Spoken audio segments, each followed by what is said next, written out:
English నేర్చుకుని అనర్గళంగా మాట్లాడాలనుకుంటున్నారా? అయితే వెంటనే కాల్ చేసి రిజిస్టర్ అవ్వండి.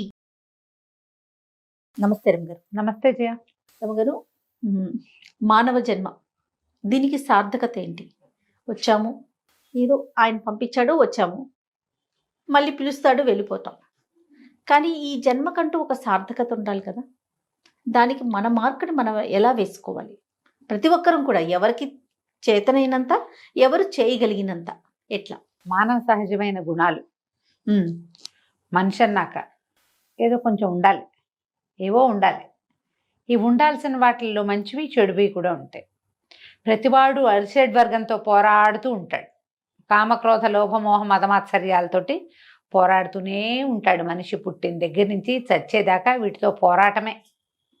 ఈ పోరాటంలో గెలుపొందుతూ తమవైన కొన్ని సుగుణాలని బాగా ప్రభావవంతంగా వాటిని ముందుకు తీసుకెళ్ళి తమ ముద్రని తమ చుట్టూతా ఉన్న సమాజం మీద వేయగలిగిన వాళ్ళు జీవన సాఫల్యం లభిస్తుంది. జీవితానికి సార్థకత అది. ఈ ముద్రలో చెడు ముద్ర, మంచి ముద్ర రెండు ఉంటాయి. ఆ ముద్ర తెల్లటిది, పారదర్శకమైనది, ఎల్లప్పటికీ గుర్తుపెట్టుకోదగిందా? ఎల్లప్పుడూ మనని మంచిగానే తలుచుకునేలాగా చేయగలుగుతుందా? లేకపోతే అది నల్లటి ముద్ర, చెరిపినా చెరగదు.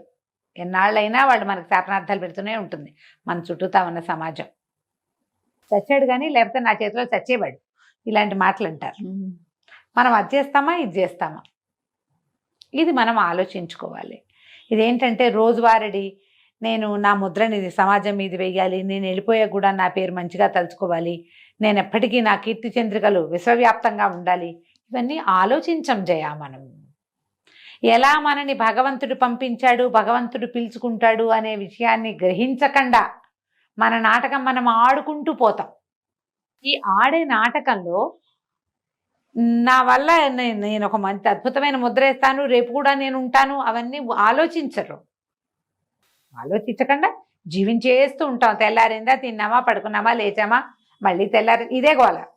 ఇందులో మళ్ళీ మనకి సంపాదన కోసము, జీవితం కోసము, సంసారం కోసము, ఫ్యామిలీ కోసము, జీవిక రోజువారీ తిండి తిప్పలు, వీటి కోసము, భవిష్యత్ తరాలకు సరిపడా సంపాదించడం కోసము, ఇదే కాకుండా నా మాటే గెలిపించుకోవటము, నేనే ముందుండటము, నాకు నచ్చేలా ఉండటము, నాకు నచ్చిందే చేయటము, నేను అనుకున్నదే జరగటము, ఇవన్నీ రటన ఉంటుంది ప్రతి వాళ్ళకి. అది ఉంటుంది, ఇది ఉంటుంది.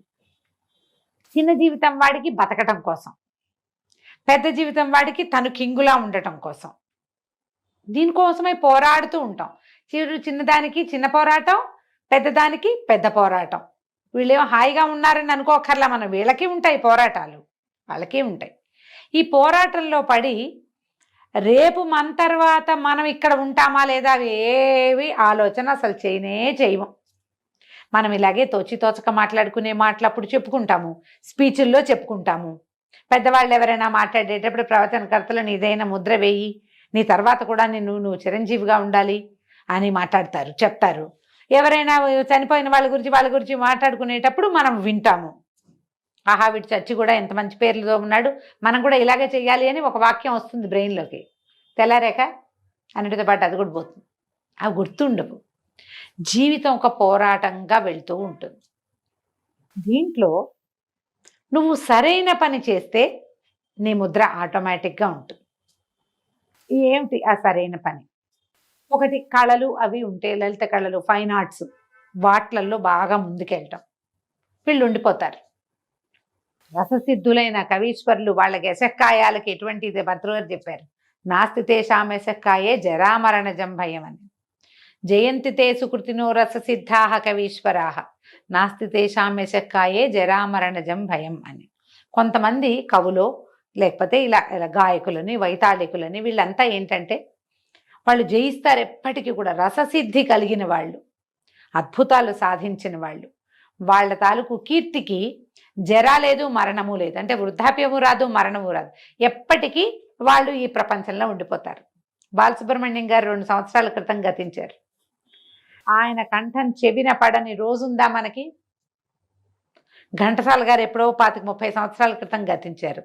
ఆయన్ని తలుచుకోకుండా ఉంటున్నామా మనం? ఇప్పుడు వాళ్ళంతా అట్లా తమ రంగంలో తమదైన ముద్ర సాధించి ఉంచారు. ఎప్పటికీ వాళ్ళని తీపి జ్ఞాపకాలు, వాళ్ళ మంచి గుర్తులు అద్భుతమైనవి గుర్తుంటూనే ఉంటాయి. ఈ రససిద్ధులైన వాళ్ళే కాకుండా టీచర్లు, మనలాగా మాట్లాడేవాళ్ళు, ప్రవచనకర్తలు, గురువులు, వీళ్ళందరూ కూడా ఎల్లప్పటికీ గుర్తుంటూనే ఉంటారు. వాళ్ళ దాంట్లో వాళ్ళు ముద్ర వేస్తారు. ఒక ఆఫీస్లో పనిచేస్తున్నాం, మంచి పేరు తెచ్చుకుంటాం. ఇదివరకు ఒక ఆయన ఉండేవారు, ఆయన చాలా బాగా చేసేవారు అంటారు, ఆయన వెళ్ళిపోయినా కూడా. అవును కదా, మా తాత చాలా మంచివాడు, మాకు అందరికీ అన్ని ఏర్పరిచి పెట్టాడు అని చెప్పుకుంటాం. ఫ్యామిలీలో కూడా మన ముద్రలు ఉంచుకోగలుగుతాం. ఇప్పుడు ప్రతి వాళ్ళు రససిద్ధులే కాలేకపోతాం, కానీ మనమున్న సమాజంలో మనని తిట్టి చీదరించుకుని అసహించుకుని మన పేరు పెట్టుకోవడానికి కూడా ఇష్టం లేని స్థితులు కల్పించుకోకూడదు. ఒక మనిషి జీవితానికి సాఫల్యం ఏంటంటే మరణించిన తర్వాత కూడా అదే మర్యాదతో అతని పేరుని తీసుకుంటుంటే, ఒకళ్ళైనా కనీసం ఒకరు బ్రతికుండగా ఏ మర్యాదని పొందాడో ఆ మర్యాదని మరణానంతరం కూడా పొందగలిగితే అది జీవితానికి సాఫల్యం. మనుషుల జీవితాలు అందుకు కావాలి. అవును. మనం ఏదో బతికాం ఉన్ననాళ్ళు ఏదో మన ఏడ్చాం లిచకపోయాం కాదు, అది కాదు. దానివల్ల ఏ సఫలత లేదు. అంటే చచ్చిపోయాక మనకి ఎలా తెలుస్తుందండి అని అనిపిస్తుంది కదా. కానీ మనతో పాటు సమాజం మొత్తం వచ్చేది, మన గుంపు కొంత ఇక్కడ ఉంటుంది, మనం పోయాక కూడా. వాళ్ళకి తలవంపులు చిన్నతనము కలిగించకూడదు. నువ్వు ఇప్పుడు వేరే వారి గొప్పతనం మనం ఎలా వింటున్నామో ఈ భూమి మీద, రేపు మనం వెళ్ళిపోయాక మన గురించి అట్లానే వింటారు కదా. వింటారు, వినాలి. అది అలా చేసుకోవాలి. మనం లేకపోయినా, మనం మరణానంతరమే కాదు, మనం ఇక్కడెక్కడో పనిచేసాం, ఎవరికో 4 మంచి మాటలు చెప్పాం, మనం లేనప్పుడు కూడా వాళ్ళు మనని మంచిగా తలుచుకోవాలి. ఎస్, అది జీవన సాఫల్యం. ఇప్పుడు ఎంతసేపు చచ్చిపోయాకే మాట్లాడుకుంటున్నాం, చచ్చాక కాదు. మనం ఇక్కడ ఉండంగానే, మనం వెళ్ళిపోయినా మన సౌరభాన్ని విడవగలిగి ఉండాలి. మనం వాళ్ళు ఉన్నారు, వాళ్ళు వచ్చారు, చేశారు, చెప్పారు, వీళ్ళకి చెప్పటం వల్ల మాది బాగుంది, వీళ్ళు చాలా బాగా చెప్తారు, చాలా బాగా చేశారు, ఎంత సహాయం చేశారు, అన్నం పెట్టారు మాకు, ఇలాంటివి వెనక్కి ఉంచుకోగలగటమే మానవ జీవితానికి సార్థకత. ఎస్. పోతే పోతామమ్మా, ఎవ్వరూ కూర్చుని పేటేసుకుని ఇక్కడే కూర్చునే వాడు ఒక్కడు లేడు. ఎవరైనా ఒకటే దారి, అంతే. ఏ దారిలో వచ్చామో అదే దారిలో వెళ్ళిపోతాం కూడా. మన ముద్రని విడిచిపెట్టి వెళ్ళగలమా లేదా అనేది ఆలోచించండి తప్పకుండా. ఇప్పుడు ఈ జీవన పోరాటము, ప్రయత్నము, మన డాన్స్ మన నాటకం మనం ఆడేసుకుంటూ ఉంటాం. దీంట్లో కూడా ఒక మంచి చేయొచ్చు మనం. ఈ నాటకంలో ఎప్పుడు మంచి చేసే, సహాయం చేసే, ఒక మంచి మాట ఆడగలిగే అవకాశం ఎప్పుడు వచ్చినా దాన్ని తీసుకోండి. ఖచ్చితంగా. మన జీవితంలో మనం వెళ్ళేటప్పుడు ఎన్నో పొరపాట్లు, తప్పులు, ఇతరులను ఇబ్బంది పెట్టడమో, ఎవరో ఒకరిని ఇరుకున పడేయటమో, బాధ పెట్టడమో, ఏ సహాయము చేయకుండా వెళ్ళిపోవాల్సి జరుగుతూనే ఉంటాయి. అవుతాయి, మన మనుషులం కదా, జరుగుతుంది ఇట్లా. కానీ దీంట్లో కూడా ఎప్పుడైనా మనకి సహాయం చేయాల్సిన అవసరం వస్తే దాన్ని తీసుకోండి. అది మానద్దు. అది మనని మన వెనకాల నుంచోబెడుతుంది. తప్పకుండా. ఆ నుంచుతేనే మానవ జీవితానికి సార్థకత. మనిషి అయి పుట్టినవాడు ఎవడైనా సరే ఇతరులకి సహాయపడాలి. భగవద్ధ్యానం చేయటము, ఇతరులకి సహాయపడము, మనం ఏ భూమి మీద పుట్టామో ఆ భూమికి కొంత మేలు చేయటము, ఎంతో కొంత, ఇవి అవసరం.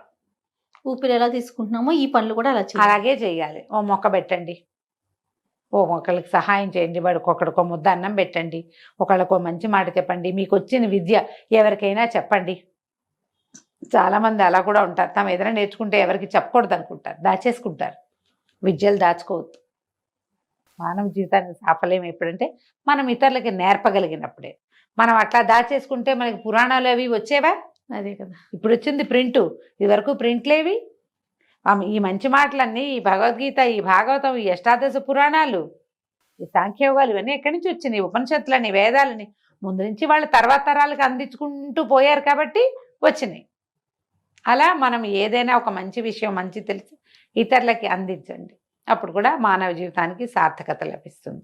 ఎవరి లెవెల్లో వాళ్ళు, ఎవరు ఏం చేయగలిగితే అది, కానీ చేయాల్సిందే తప్పకుండా. అంతే. చేస్తేనే మీకు మనిషిగా పుట్టినందుకు మీ జీవితానికి ఒక విలువ, ఒక మర్యాద. మీ దృష్టిలో అయినా ఉండాలిగా మీకు మర్యాద. అవునా కాదా? అంతే కదా రమగారు. కాబట్టి మన దృష్టిలో మనం మర్యాదగా ఉండటానికైనా కూడా మనం మనుషులుగా మిగలాలి, నిలవాలి, ఉండాలి. నమస్తే అండి. నమస్తే చెప్